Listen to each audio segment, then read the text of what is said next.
Hey guys, it's Danny. Alrighty, so the Vanda in a bag method, is it working?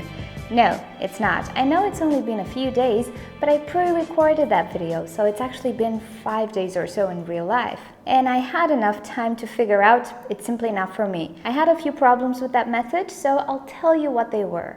Okay, the problem is that this baggie really doesn't hold too much moisture. Everything dries up pretty fast. I can very well not have it and it would be the same thing. But what annoys me more is the fact that I need to spray water inside, and of course I don't hit all the roots. So what I have to do then is get whatever water collects and start to do this in the bag to get all the roots wet. I don't enjoy that. Furthermore, I broke quite a few root tips doing this, and it's not okay. Now I do have the option to fill the bag with water, let it soak, then dump it out, but I don't have that much osmosis water at my disposal to do this every single day. Another thing that I don't like is that these orchids receive quite a lot of light, sunlight, even though it's filtered. But the bag overheats a little bit. It has that greenhouse effect, obviously, and the roots get slightly warm, and I don't enjoy this. Final conclusion, it does not work for me. Maybe for some people it works. It was worth a try. I don't like it. It doesn't look that great. It doesn't really work for me. It took me a few days to figure it out, and I just think my orchids will do better if I soak them in the bucket just like I used to, every day or even twice a day. So that's the story with my poor Vandas. They will not be bagged anymore, and I know some of you will rejoice. Yeah, I don't like it either, to be honest. So let me show you the buckets now, because I have something interesting to show you there as well. Now here is the bucket. As you might notice, the water is slightly bluish. Yes, this is because of the MSU fertilizer. I was telling you that it has a sort of a bluish tint, and here is how it looks like. Now I'm using a larger dosage for the Vandas. They are heavy feeders.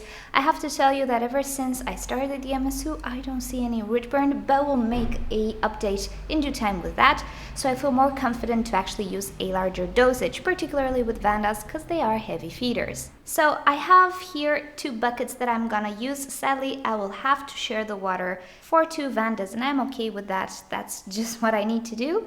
And I'm just gonna place the orchids inside like I used to, let them soak for at least 15 minutes. Usually happens that I forget about them, but that's okay, they can use a lot of water. Now, speaking of which, this is the pretty Bangkok sunset. I did an experiment. I took my Vandas outside, and what do you know? A lot of sunburn, actually.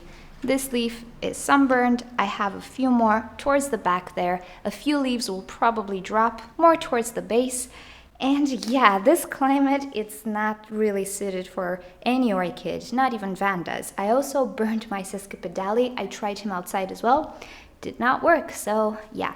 It's not an option to keep my orchids outside, even though I provided dappled light, a lot of ventilation, but the air is really hot, so that doesn't cool down the leaves. So I'm pretty much stuck with my highlight orchids inside. I cannot really do anything outside. And to make an update on how many Vandas I still have, I have 4 left. I have the Pochara Delight Blue, the Pochara Delight Pink, the Rhincorides Bangkok Sunset, and my last purchase, the Denisoniana, which didn't bloom so far, and I'm not sure if it's gonna be an orange one or a white one. Schroeter isn't sure either. So in the first footage, you only saw 3 Vandas hanging. Where is the Pochara Blue? Here she is. I totally forgot, but I destroyed her basket, so I'm not sure how to hang this one. She's still here.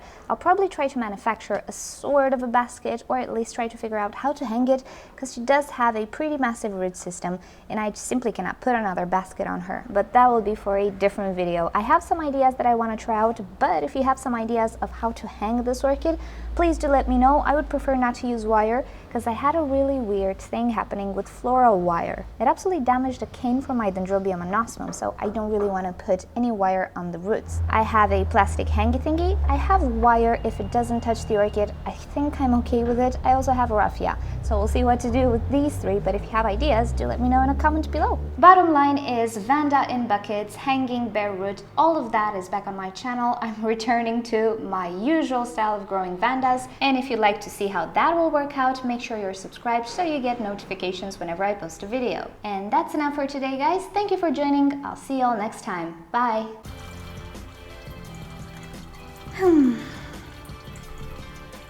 The sad thing is I cannot even film because of the noise. Just have to wait every day.